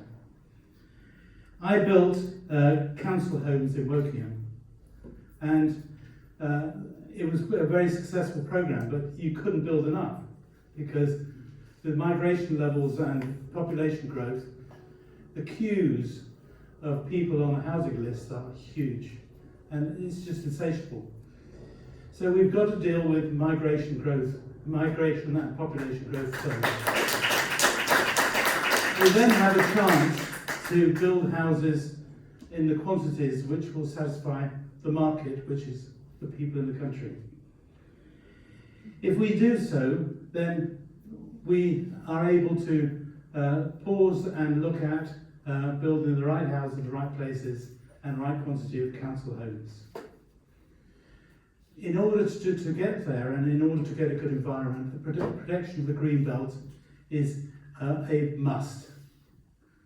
It is a complete and utter must. I started a campaign to protect rural Wokingham and successfully protected the green belt in Wokingham, which is a lot less than in this neck of the woods. If I was elected your MP, I would make it one of my first priorities, as your predecessors have done, to protect the green belt. I would oppose developments like the Beaches development and the Wilton Park development, which is a real eyesore and just an open field. But before my colleague here claims that the green belt was a Labour invention, it really wasn't. It was invented by Beveridge during the war. The Act was put in place in 1947, but the first green belt was declared in 1955, which I think was Churchill. Thank you, Pippa. Thank you, I hope you can hear this. So this is almost my favourite topic too, because as a housing lawyer, I have seen the good, the bad and the ugly in my time. Housing associations, I agree with Dominic that yes, we need more social housing. Housing associations have changed. They're not the cuddly organisations that they used to be. They are now big business, and you would be amazed at the amount of money they spend pursuing their tenants, suing their tenants for all sorts of misdemeanours and trying to get them out. They spend huge amounts on that. There's also something very odd going on with local authority housing and outsourcing back to Serco.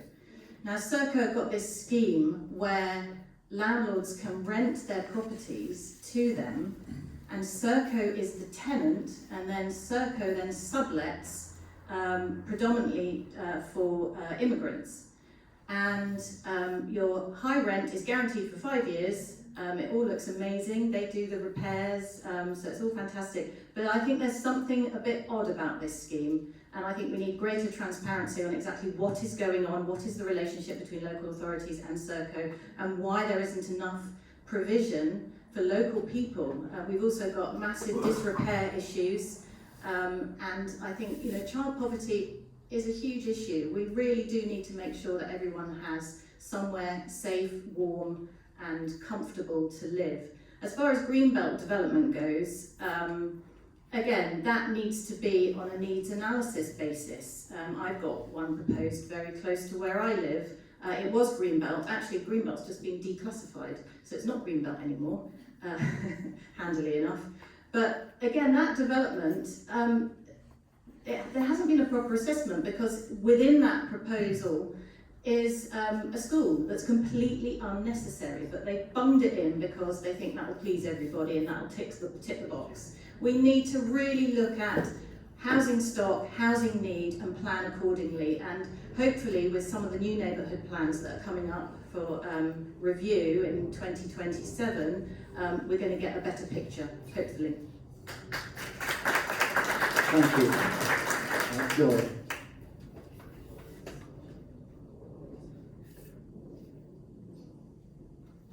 Hello? Good idea to do it for. So in 2019, this was something that I was asked at every Hustings to defend the Greenbelt. Would I defend the Greenbelt? And I promised that I would, and I have. Tirelessly. My record is spotless. I have defended the Greenbelt, even with criticism from my own party. They call me the NIMBY of Westminster, but I'm proud I wear that badge with honor, because I have personally objected to pretty much every commercial development that encroached on the Greenbelt, particularly in places like Iva that back directly onto London, where they're having a huge pressure already from motorways, from all the sort of pressure from London coming on. And we also have Slough to our other side. So we have tremendous pressure on both sides. And I have objected to these commercial developments because once the Greenbelt is gone, it's gone forever. And these aren't housing, this isn't family homes, these are commercial developments, 12 data centers, the expansion of Pinewood, all of these things, the motorway service station, I have personally objected to. And I'm the only one here who actually has. Many have said they're going to lead campaigns, but they actually haven't personally objected or led community campaigns. We were successful in getting the Marlowe Film Studio rejected, and I've worked very closely with Burnham Beaches, which is an excellent, you have one of the best and most protected areas in all of the constituency. Burnham Beaches has additional protection on its Greenbelt. So Burnham Beaches has helped me with other community groups. We've set up these groups to help in Little Marlow and other places of how they can learn from best practice from Burnham Beaches and apply that to other areas that are of green natural interest for the constituency. They've helped us with country parks. They're helping us with Colne Valley Regional Park. I was absolutely shameless in trying to get additional protections on our Greenbelt space. And in Parliament campaigning, and we were successful on this because we wanted to stop places like Slough's statutory responsibility, that they were saying that there was a duty to cooperate. So if they hadn't built their level of housing or the kind of housing they needed, they could say that they could come in to Stoke Poges and Burnham and actually build their houses here. And we changed the law, and we did tirelessly campaign on this. I threatened to resign over it because it was so important to my constituents, and we got the law changed, so now there isn't that duty of cooperation. So now we can't have London and Slough coming in and saying, guess what, we built studio homes, we got the tick box for building houses, but now we need all of your land in Greenbelt to build the houses we need. Now we do need family homes, I'll be the first to admit that, and I've supported family homes that have been built. But if you look in the IVAs, the entire time I've been the MP, for nearly 5 years, I've had no housing development applications. It has all been corporate development that is actually just taking bits of the Greenbelt piece by piece by piece. And we're not, if you look in parts of Denham, you can see the other side. You can see London. It's just as back of the room right there. That's a small amount that we have. It is the only thing we are paying a premium for here is that beautiful green space. It is what I promised I would deliver for you, and I have done that.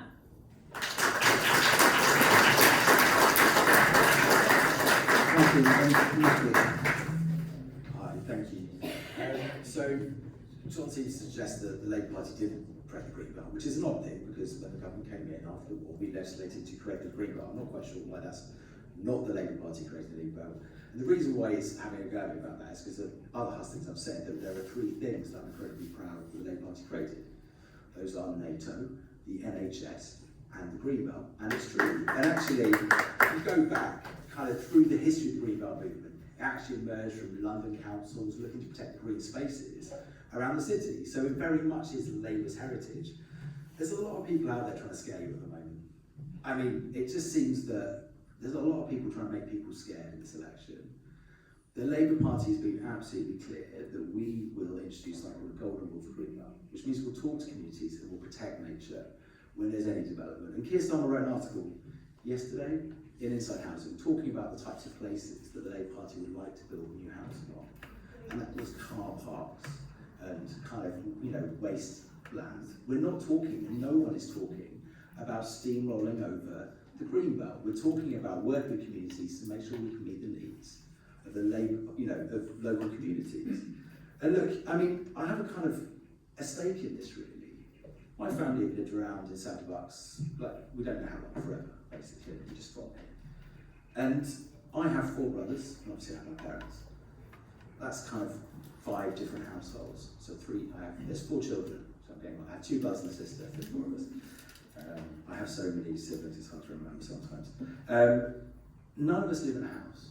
None of us live in a house that was built maybe more than 50 or 60 years ago. So where are our kids going to live? My parents have 12 grandkids. They all live locally. We all live in South Bucks. 12 grandkids is a lot. But there is a real sense that when we start shouting about this, are we actually harming our kids? The question that no one's answered here really is how will we build housing for our kids? We've got kids who are in, as the question described, bedsits. So Labour is not going to steamroll, bulldoze the Greenbelt, but what we will do is meet the challenges that we face as a country. We won't just pretend that they don't exist. We're committed to building 1.5, that's 300,000 houses a year during our government if we're in power for 5 years. And that's because that's what we need. That will stimulate growth, that will build the economy, and that will give people affordable places to live. Now that is a choice, and it's a choice I'm proud to stand by, but don't let anyone scare you into thinking that this is some kind of, just don't give into fear, basically. Let's have a more hopeful, aspirational kind of vision for our future, rather than just fear-mongering and kind of lies. Thank you very much. It's now 9:10, and we did say we'd end at 9:30. I suspect we've only got time for one more topic. I will pick a further one if we have time. The other topic that had 3 questions was about gender. At risk of hopefully not, let's be sensitive to one another's needs here. What is a woman? What would you do to ensure safe spaces for women and girls? And how are you working with LGBT plus groups within your party to fight homophobia, transphobia, misogyny, and other hate crimes? And how do you plan to represent those members of the rainbow community who are among your constituents of Beaconsfield? So, Dominic, you're first.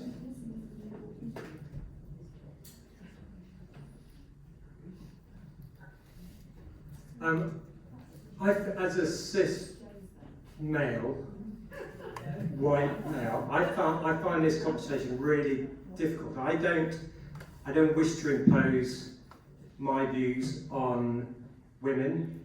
I don't wish to impose my views on trans women. But I have a gut sense of fairness, again, which I'm not going to play to the crowd again. I've actually asked this question because it's a very tricky one. I asked my mother, did she think she's a woman? And guess what? She said she did. I asked my trans female friend, do you think you're a woman? And she said yes. Now, I don't know why my opinion should make either of those wrong. And I agree with a GP. You may say that there's a tiny amount of intersex children born every year. The figure is 1.1 million. That's the same number of twins that are born every year. Well, what are we going to say to them? I'd love to hear a really robust debate. That isn't the issue. Sorry? The issue is women's rights. That's the issue. The issue isn't about intersex. Well, okay. Well, Actually, the question was about women's rights and LGBTQ plus rights as well. And I think at the same time that you ask about women's rights, you should ask about the rights of trans women. Now, again, I'll go back. Again, I feel really uncomfortable discussing this because I've got no skin in the game, bar the fact that my friend, who is a trans woman, says that she doesn't feel that she has safe space. Now, she has had a lifetime of abuse, and she has a friend, a trans woman friend, who was gang raped in a male toilet by heterosexual men, and I have empathy with her. But, okay, well, I'm perfectly open to having a conversation about that. But I think the question was, how do we protect women's space? But I think we need to extend that, and how do we protect the space for all people?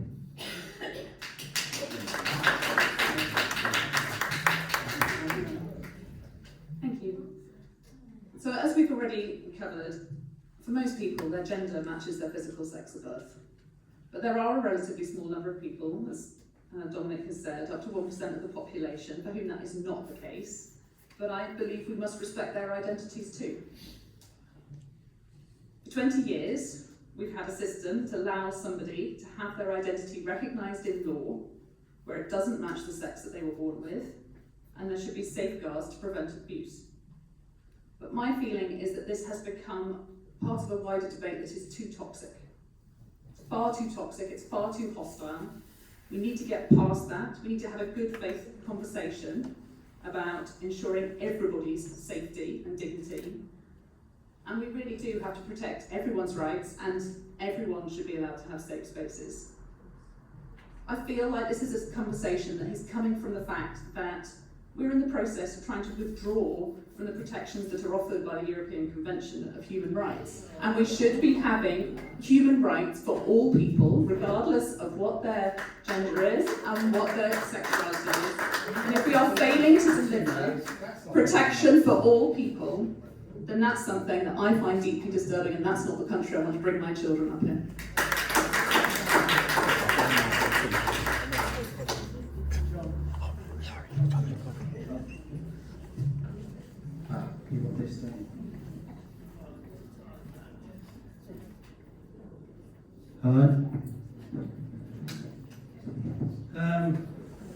This is a number of multiple questions which are not entirely related. The first question was a question about gender, and I think it's extremely clear that people are born with a biological gender, and that's it.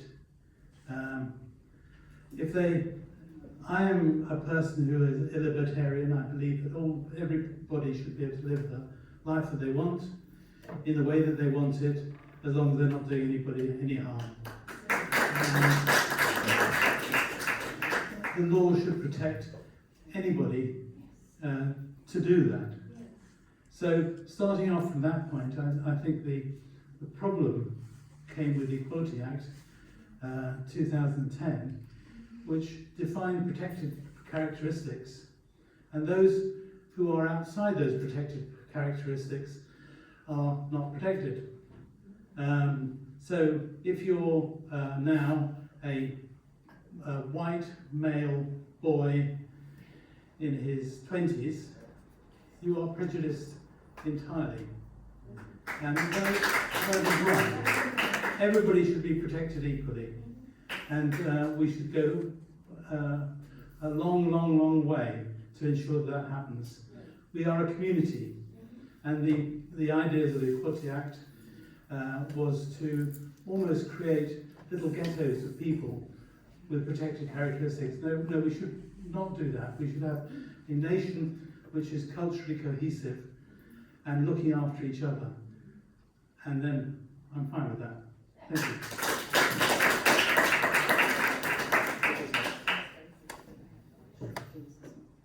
So yeah, this really is my favourite topic, as you might have gathered. I worked as a discrimination lawyer, so I know the Equality Act extremely well. I know all the protected characteristics extremely well. I think it's a good piece of legislation on the whole, But to answer the first question, what is a woman? A woman is an adult human female.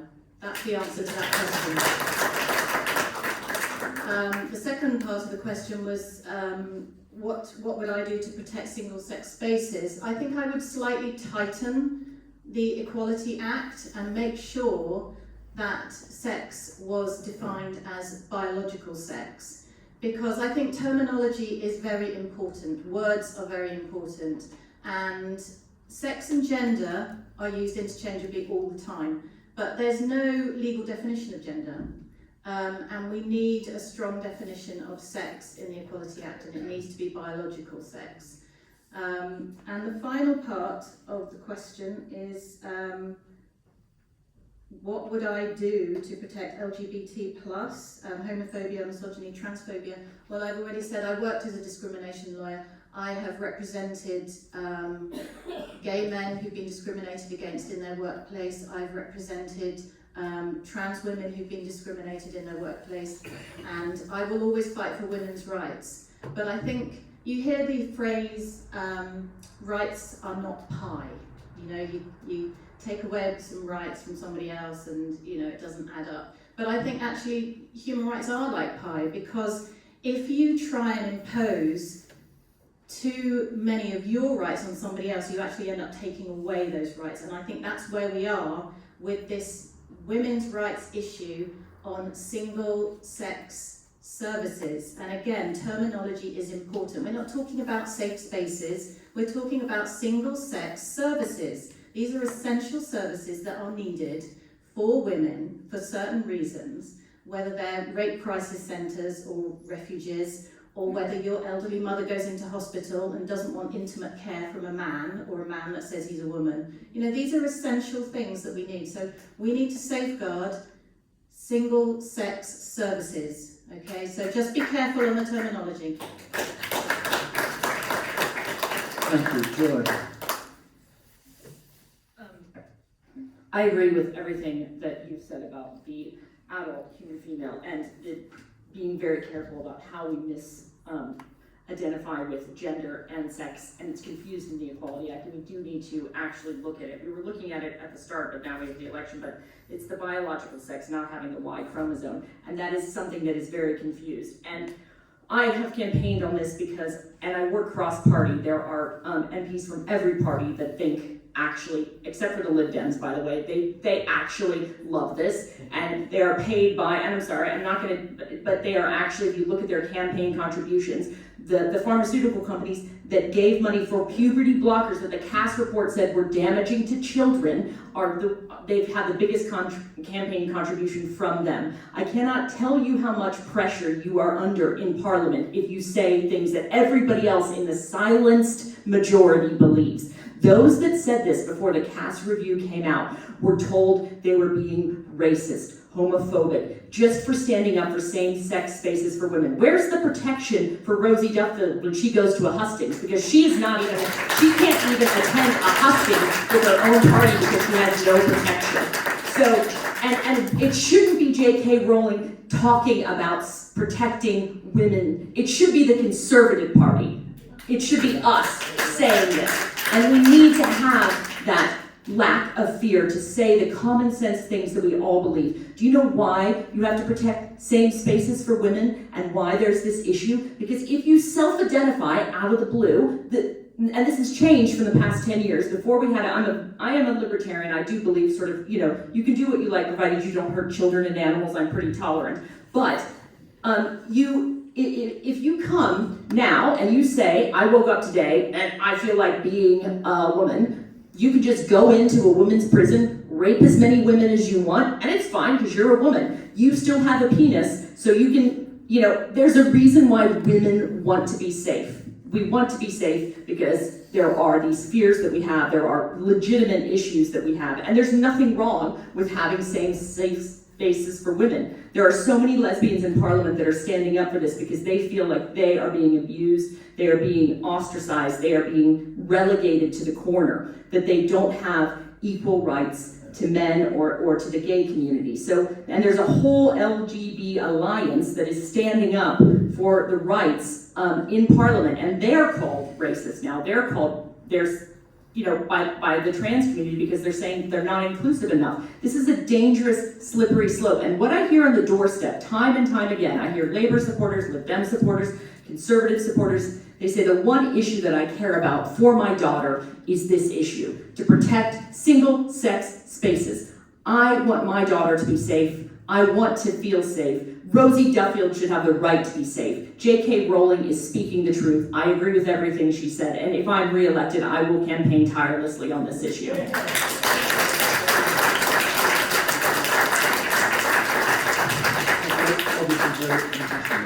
Matthew.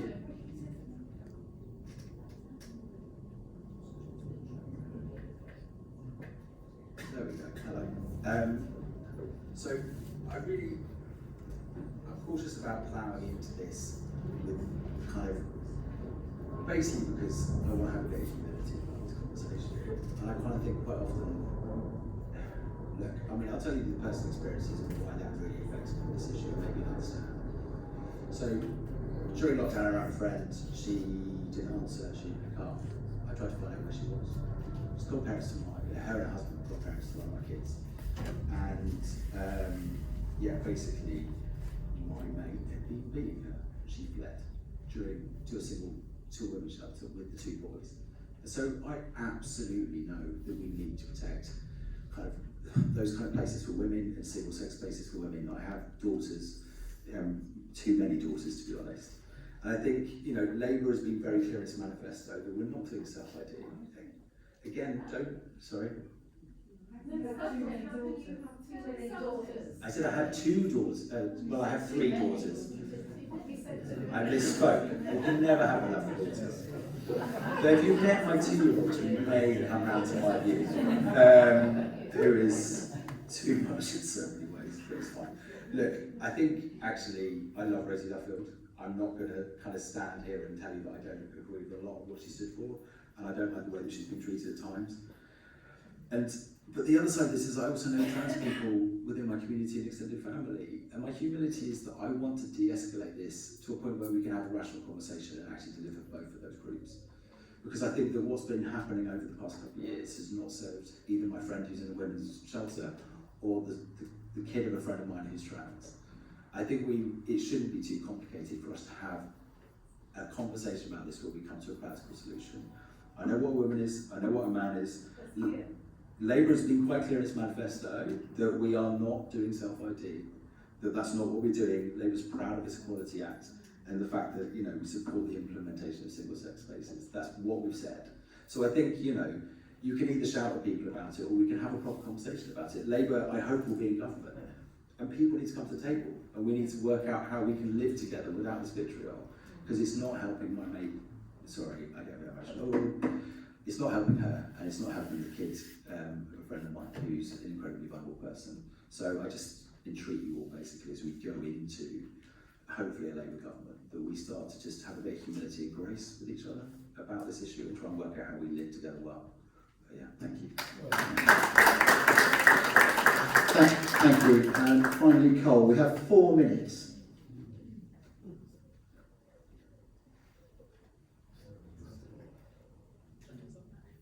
Oh.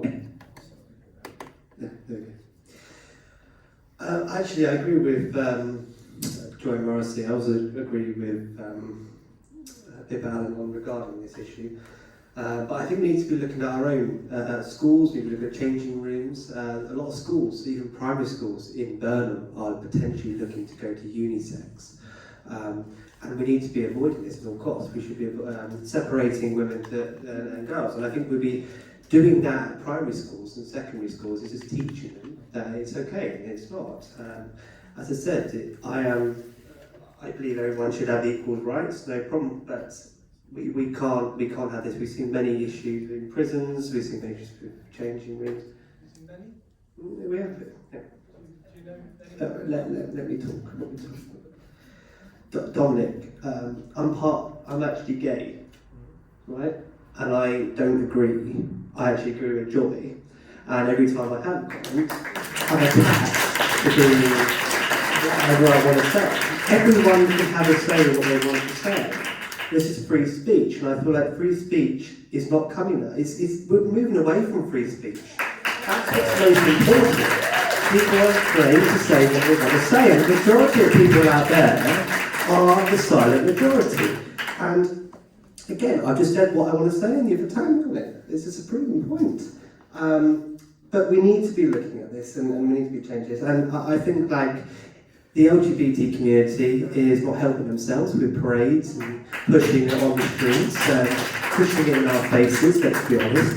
Okay, so I'm happy to just live my life the way it is. I don't want people to say, oh, you're gay. I'm not interested in that. I want the issues to be sorted out. In fact, I'm glad someone has brought this issue up, but I feel like this is just a simple issue that doesn't need to be talked about.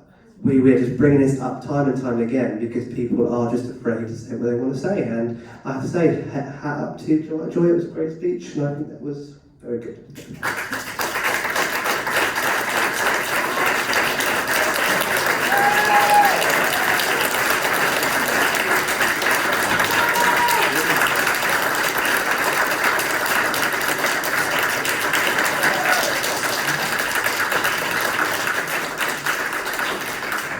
I think that was the first time I actually came out to public. Well, thank you very much for your honesty, and I did ask for this topic to be dealt with in a sensitive manner, so thank you for your acceptance as an audience. So I'm afraid it's past. I've asked the questions that were the most commonly requested. Unfortunately, we haven't got time to deal with the questions that were asked twice, so that would have been environment, integrity and education. And I particularly did want to ask about education because that's clearly an issue locally in Burnham. But there we are, that's time. So I'd like to thank Viv Nicholls for organising this hustings.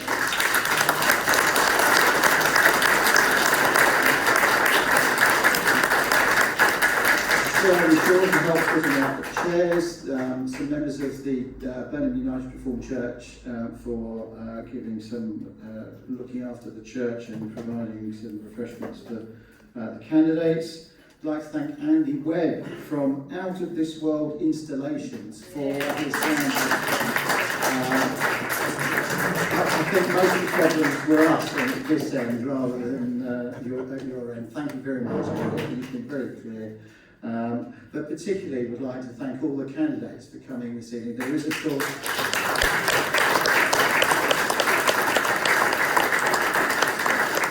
there is an 8th candidate, Catherine Hawker, who for the SDP, who was invited and was also invited to provide a statement, and I haven't been presented with one, so I'm unfortunately unable to read out her statement. But I'd like to thank those of you who have come this evening because you're putting yourselves forward, in a democratic process, and the democratic process needs to be respected. And it's quite brave sometimes. I have had friends who've been local politicians who've faced quite a lot of abuse, and I think we must respect those and try and encourage goodwill towards those who will be representing us and those who putting forward suggestions for policy. So thank you very much indeed.